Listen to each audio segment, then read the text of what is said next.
Hi, everyone, and welcome back to the Global Diamond Broker Hard Truth podcast. This is your host, Colin Ferguson, the Global Diamond Broker, and I'm his lovely co-star, GIA Judy. How is it determined who's the host each week? Because you tend to go back and forth and be a bit, now, forgive me for this, but unpredictable. It's just whatever I feel like that day. It's just what you... So it's kind of pretty girl. What do they call that? Pretty girl? privilege. Privilege. It's a pretty girl privilege thing. Okay, I got it. Now it all makes sense to me. Yeah. Okay. So, episode 67. When we started doing these, we're going to have 68 before you leave for your European holiday. That's to right. Places like Paris And Nice. where I'm not allowed to bug you, apparently. And London. Because you need a break from me. Is that... You nailed it. You nailed it. After 68 episodes, I could understand you needing a break from me. Yeah? Yeah. Okay, good. In fact, when you were sick last week, the way I was labeling it was, Judy's away sick of Colin. You weren't here for that because you were away sick, but that was pretty cute. That is really cute. Anyway, episode 67, it's an exciting time. I was reflecting on what we talk about today a few minutes ago, and it's not like we give a whole lot of thought because most of the material comes in daily. There's so much going on in the diamond industry. It's crazy. The war is escalating. We've got to do another TikTok on the war in the diamond industry. Diamond Wars, yeah. You remember when we started doing those and everybody said, oh, the rocks are in his head. He doesn't know what he's talking about. But again, he was 100% right on the proverbial. Why are you talking about yourself in third person? Oh, am I? You've got a teardrop coming down your eye. It's. Is this getting emotional for you? I'm a little emotional today. I don't know why my eyes are watering today. But I did get some very bad news. What? No, not really. Oh. I'm just kind of messing. Are my eyes watering? It'll be okay. Oh, wait, sorry. I'm not allowed to touch you. You have a girlfriend. Wait, do you have a girlfriend? You're still together. Well, I'm kind of, I think it's been 3 months now. Are you guys the type to do your 3-month anniversary type? No, I'm not that type at all. In fact, I make fun of people. Yeah. If you recall my tall, handsome hockey player son at month 10, Oh, yeah. they were celebrating their anniversary. I don't think they made it to month 11, though. Yeah. So I'm taking that as a reason not to celebrate the monthly anniversaries. Got it. And plus, at my age, I'm a little too mature for that sort of thing. I've gotten beyond it. No, look, first of all, here's one of my pet peeves is, and if you guys are on our Instagram where we're growing like crazy, or on our TikTok where I'm TikTok famous and we're growing like crazy, you're probably seeing a lot of comments from retail jewelers who hate me like crazy. Like, they hate me. Hate's a strong word. Well, I think it's hate. I mean, the amount of name calling and bullying I get. I mean, I'm 6'3", 250, pretty fit, but they all seem to want to, and only because I just tell the truth about the industry. Right. Okay, like I have, I keep saying to these guys, bet me $5,000 US if it's the truth or not the truth. So far, no takers on any bets. And I tell them to do their homework first. I warn them not to take my bait. Mm-hmm. But literally, they call me names. I don't know if I would say they hate you, but I would definitely say that you might intimidate them with your knowledge. Right. And so they fear that, oh no, my clients are going to listen to Colin and what's really going on in the truth and lean towards buying from truthful, brokers.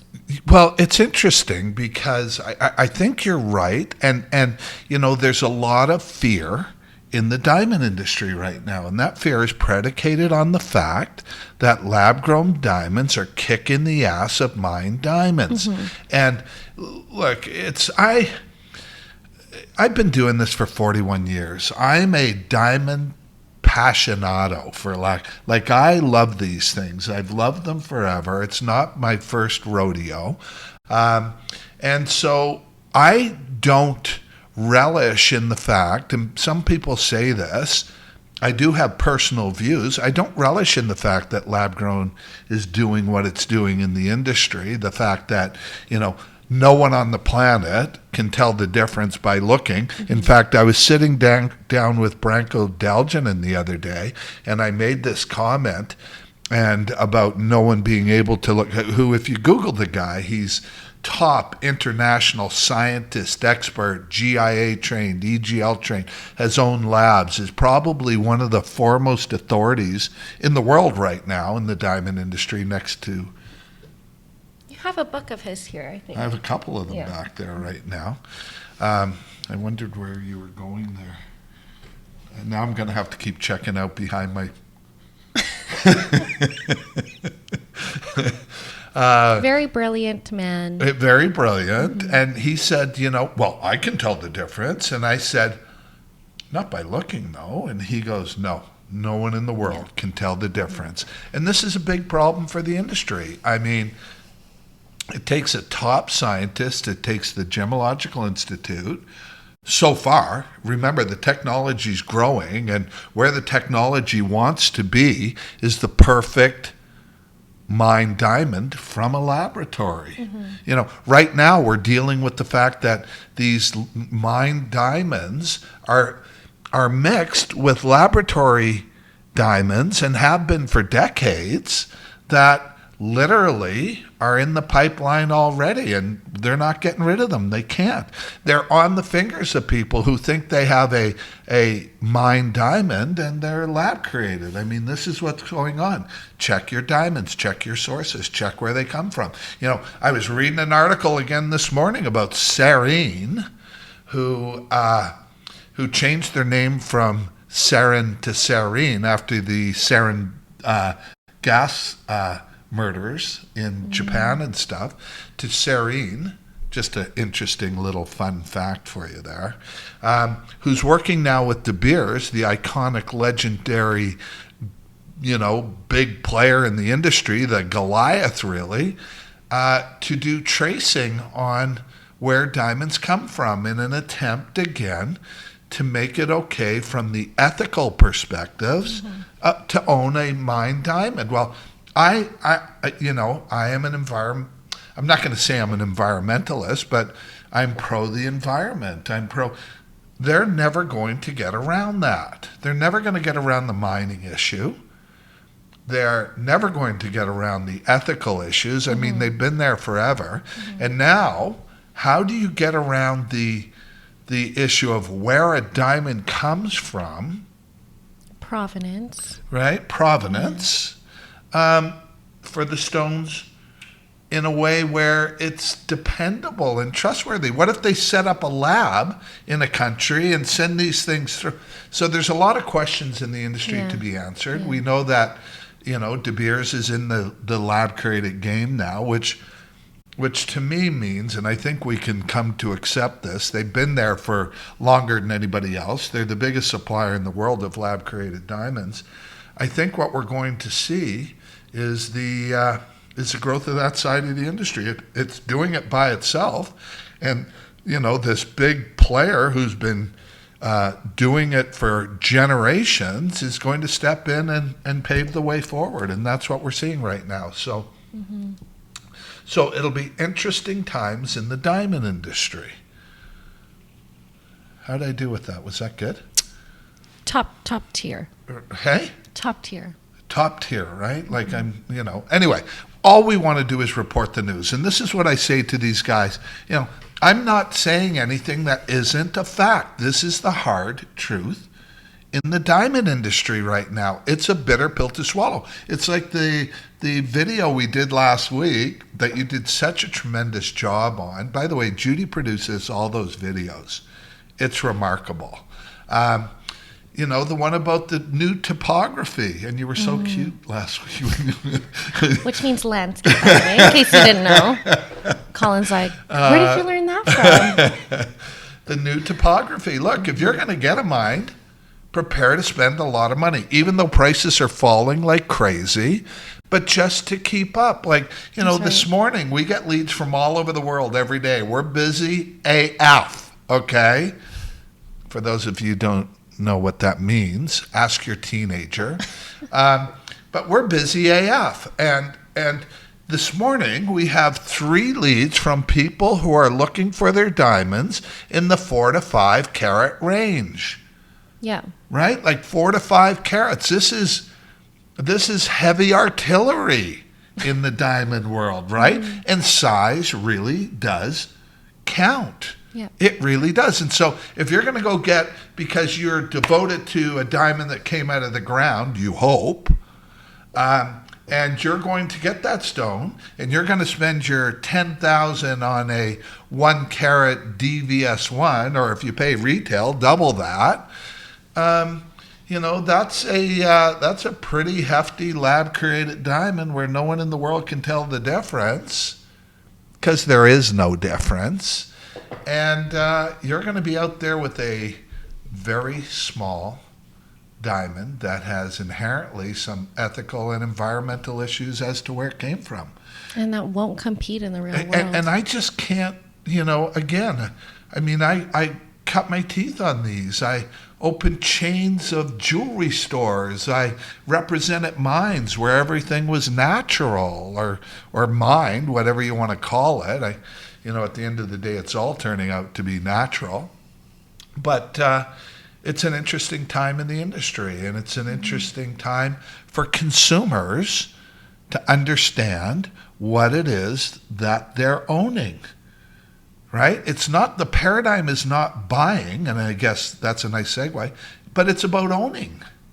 Like, when you look down in 3 years, when lab growns have completely decimated the landscape like they're doing now, 1 out of 2 is already coming out of a mine or out of a laboratory. What's that going to be like in 3 years or 5 years? And your engagement ring is forever. Are you going to look down and go, gee, I wish I would have. Gee, I wish I would have. That's exactly it. If only I'd have. Right? Because it's not the type of thing that people really change. It's the ultimate symbol of love. And, give it some thought. Ask us. A lot of people reach out to us and ask us, about these sorts of things. And, again, we probably sound like we're more on the side of lab created. We try not to be. The evidence is so compelling. And let me segue here. And so how is it affecting the rest of the industry, Garlic? Where'd that come from? Oh, yeah. Really? Oh, yeah. Do I have garlic bread? Yeah, you do. Oh, see this? Hit me instead, okay? We're back to physical abuse, because that's more than any man should have to. Oh, I did have garlic. Oh, yes, you did. I had garlic. Okay, yes, you did have garlic. What I have to put up with. So this week, how is this lab grown? It's like I did a post yesterday on getting fit again and how it affects. Is this why you're sitting so far from me today? Oh, yeah. Just horrible. It's horrible. Come closer. No. You're going to have to suck it up. I've had to smell worse things on you. Please, you might want to qualify that. Should I tell them the story? No. No, you shouldn't tell When you the were making story. the I don't even know what the story is. When you were making the sandwich? Licking the sandwich? When you were making the sandwich. No, you're not With telling that story. Okay. That's ridiculous. It was a tuna sandwich. We'll leave it there, okay?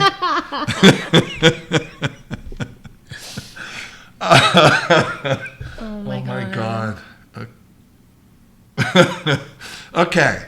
So this week there was a huge sale in the diamond world, and I was going to say about my fitness. When I started to get my health back and went to the gym and lost weight and did yoga, and it affected all other areas of my life. And what I got to thinking about was how are lab created diamonds affecting every other aspect of the industry. Well, we already know that you can't be sure, and that the odds are that if you have small pave diamonds, they're at least 20%, probably 50, 60, 70% out of a laboratory, but you think they're out of a mine. And it's all about the money at the end of the day. Well, it's interesting because this week there was a very disappointing result on a very big blue diamond. What was the name of it again? Are you Googling that right now? Yeah. But this diamond sold, I believe, in Hong Kong at Sotheby's. And the stone, what's it called? The Infinite Blue Diamond. The Infinite Blue Diamond. Sold in Hong Kong. It was a radiant cut, fancy, vivid blue diamond weighing 11.28 carats. And it sold, I got an itchy foot here, so it sold this week for 25 million US dollars. A disappointing 25 million US dollars. And, when I thought about it, I thought, they're now making these colored diamonds in laboratories. And I thought, because the people who are owning these stones are not people who really need to worry about money. If you're spending 25 million on a heirloom for your family or a gift for a loved one, or it could be an engagement ring for all we know. There's been some out there. But is this the effect of the fact that diamond can be made in a laboratory in a couple of weeks? And this has been being done for a while for people to be able to wear their wealth outside, where they can make it in a laboratory and it looks the same and it wears the same and nobody can tell the difference. The estimate, Sotheby's, was 37 million. Wow. That's what a huge difference. Huge difference, Yeah. almost a third of a difference. And so it's interesting times. It's interesting times in the diamond business. It's interesting times in the world.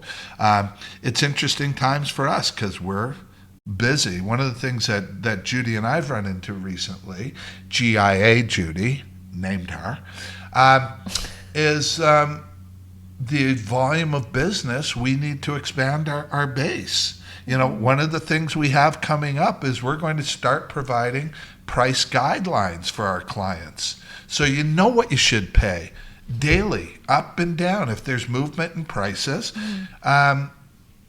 there's a new reality in the diamond industry, and it's that, you don't have to pay retail anymore. You don't have to pay the crazy markups anymore. And I think, this is the whole one. And again, this is lab created diamonds changing the entire face of the diamond industry. Right.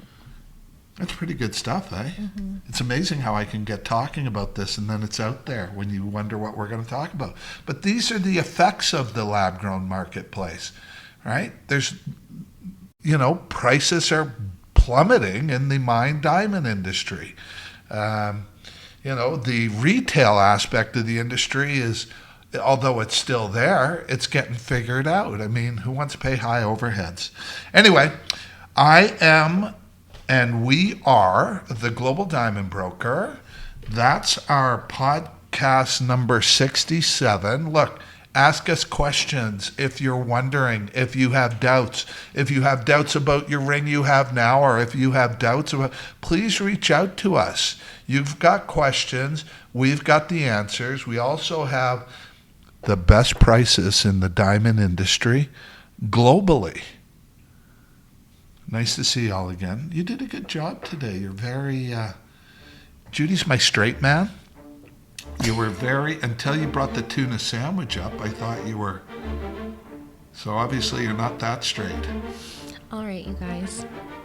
God bless. We'll see you next week. Bye.